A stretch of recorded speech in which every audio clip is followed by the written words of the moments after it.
لا اقسم بہذا البلد نہیں، میں قسم کھاتا ہوں اس شہر مکہ کی. اصل میں یہ انہی سختیوں کی طرف اشارہ ہے.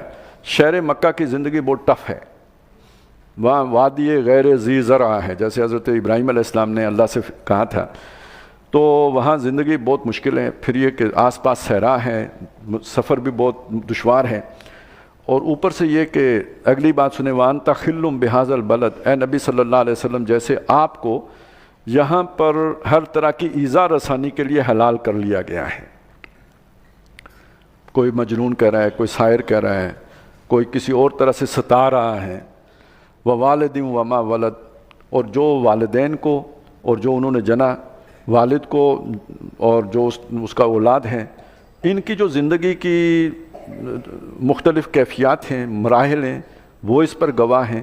اب ظاہر ہے اولاد کے لیے والدین کو کیا کچھ کرنا پڑتا ہے، اور پھر جب والدین بوڑھے ہوتے ہیں تو ان کی خدمت کے لیے اولاد جس طرح کرتی ہے، یہ سب گواہ ہیں کہ لَقَدْ خَلَقْنَا الْإِنسَانَ فِي كَبَدٍ، کہ ہم نے انسان کو مشقت میں پیدا کیا ہے. زندگی یہ کوئی چین کی جگہ نہیں ہے. زندگی کوئی یعنی یہ دنیا کا سفر کوئی آرام دہ سفر نہیں ہے.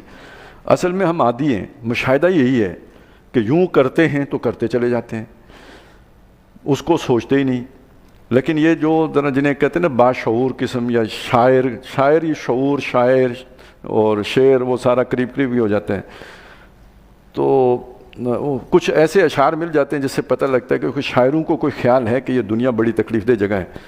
کہ وہ جو حافظہ چھیننے کی بات آتی ہے، چھین لے مجھ سے حافظہ میرا، یاد ماضی عذاب ہے یا رب، چھین لے مجھ سے حافظہ میرا. اور یا کہ وہ کہ جو کہا گیا نا کہ حوث کو ہے نشاط کار کیا کیا، نہ ہو مرنا تو جینے کا مزہ کیا. یعنی میں یہ ساری مشقتیں اٹھا رہا ہوں کہ ایک دن تو مر ہی جانا ہے نا، جان چھوٹ جانی ہے. تو چلو اس جیسے ریٹائرمنٹ کی امید پر بندہ نوکری کرتا رہتا ہے، تو اسی طرح مرنے کی امید پر میں جی رہا ہوں. اگر یہ پتہ لگ جائے کہ مرنا ہی نہیں ہے اور ہر روز یہی ڈیوٹی دینی ہے اور دیتے ہی چلے جانا ہے، یہ عذاب بن جائے.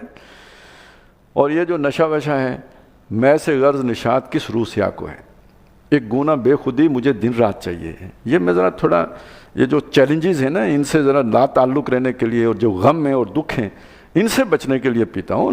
نشے کے لیے تو مزے کے لیے تو نہیں پیتا ہوں. تو یہ جو سارے جو ہے نا فرار، اصل میں یہ زندگی کے چیلنجز کا مقابلہ کرنے کی بجائے ان کا فرار. لیکن وجہ کہ اس کا مطلب یہ ہے کہ زندگی ہے تو تکلیف دہ، چیلنج بہت بڑے ہیں، تکالیف بہت زیادہ ہیں. کچھ بھی نہ ہو، آخر آپ کا کوئی عزیز کوئی پیارا آپ سے یعنی مر جائے تو دکھ و تکلیف ہوتی ہے یا نہیں ہوتی. پھر پریشانیاں، جن کو آپ سمجھتے ہیں خوشحال ہیں، ان کو تو کسی نہ کسی وہ نیند آور دوا کے بغیر نیند ہی نہیں آ رہی ہوتی. کوئی پرابلم تو ہوتی ہے نا ان کو کہ وہ نیند نہیں آ رہی ہوتی. تو انسان کو بہت مشقت میں پیدا کیا ہے. یکسب اللہ یقدر علیہ احد، تو کیا یہ سمجھتا ہے کہ اس کے اوپر کوئی قادر نہیں ہے، کوئی اس پر قابو نہیں پائے گا. یقول و اہلک تو مال لبدا، یہ خاص طور پہ وہی جو دنیا پرست لوگ ہیں، وہ اپنے مشہوری کے لیے جو مال خرچ کرتے ہیں، کہتے ہیں میں نے بڑا مال خرچ کیا، میں نے ویلفیئر کا کام کیا، یہ خدمت خلق کے کام کیے. یکسب علم یراہ احد، مشہوری کے لیے کیا ہے، اللہ کے لیے اگر کیا ہے تو وہ کیا یہ سمجھتا ہے اسے کسی نے دیکھا نہیں، اس نے کوئی حساب کتاب اس کا نہیں رکھا، تو پھر یہ ڈھنڈورا پیٹنے کی کیا ضرورت ہے، اللہ کو تو معلوم ہے جو کچھ تم نے کیا ہے. اب اس کے بعد اللہ تعالیٰ اپنے احسانات گنوا رہے ہیں. الم نجعل لہ عینین، کیا میں نے اس انسان کو دو آنکھیں نہیں دی، ولسانا، اور زبان نہیں دی، وشفتین، اور دو ہونٹ نہیں دیے. اصل میں زبان اور ہونٹ بولنے کے کام بھی آتے ہیں، لیکن یہ کہ یہ ابتدائی دور میں ظاہر زندگی کا ایک ہی جو ہے نا وہ غذا کا ذریعہ ہوتا ہے اور وہ دودھ ہے، اور اس میں زبان اور ہونٹ ہی چوسنے کے کام بھی آتے ہیں. وَهَدَيْنَاهُ النَّجْدَيْنِ، اور میں نے اسے دو رستوں کی رہنمائی نہیں کر دی. نجد اصل میں ذرا تھوڑی اونچی جگہ کو کہتے ہیں اور بلند جگہ، اسی لیے وہ پہاڑی علاقہ جو سعودی عرب میں ہے وہ بھی نجد کا علاقہ کہلاتا ہے، جو بلکہ عراق تک چلا گیا ہے. تو نجدین کا ایک معنی تو دو راستے کیا گیا ہے، نہیں ہدایت کا راستہ اور گمراہی کا راستہ، اما شاکرم و اما کفورا وَهَدَيْنَاهُ السَّبِيلَ.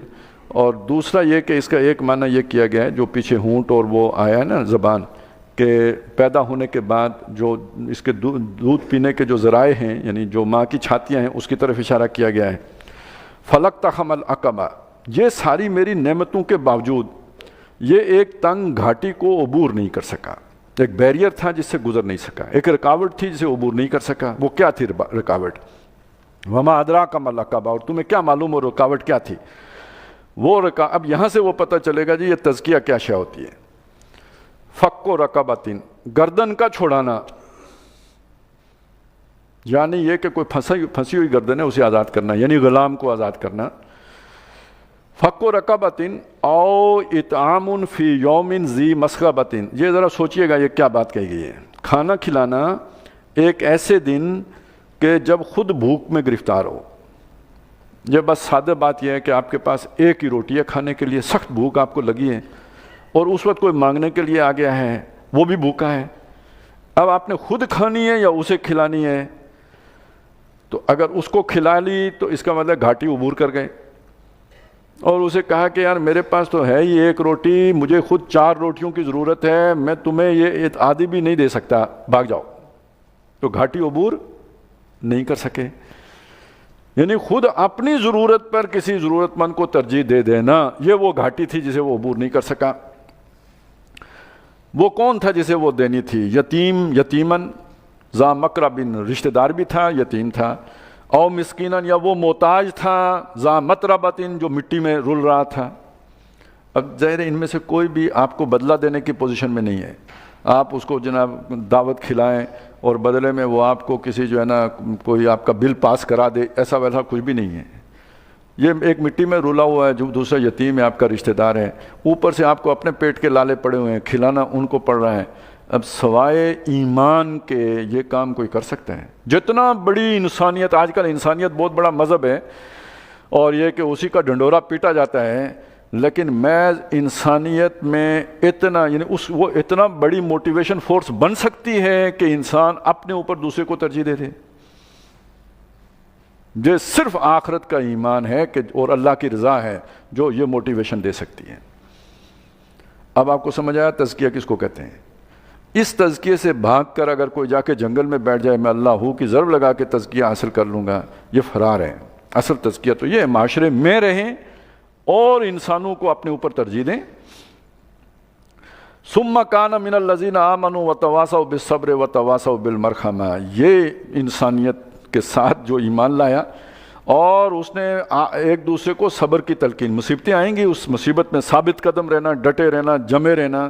اب وہ بھوک برداشت کی ہے، دوسرے کو کھلاؤ اور اسی پر عمل پیرا رہو، اور یہ دوسروں پر رحم کھانے کی جو ہے تلقین کرتے رہنا، وصیت کرتے رہنا.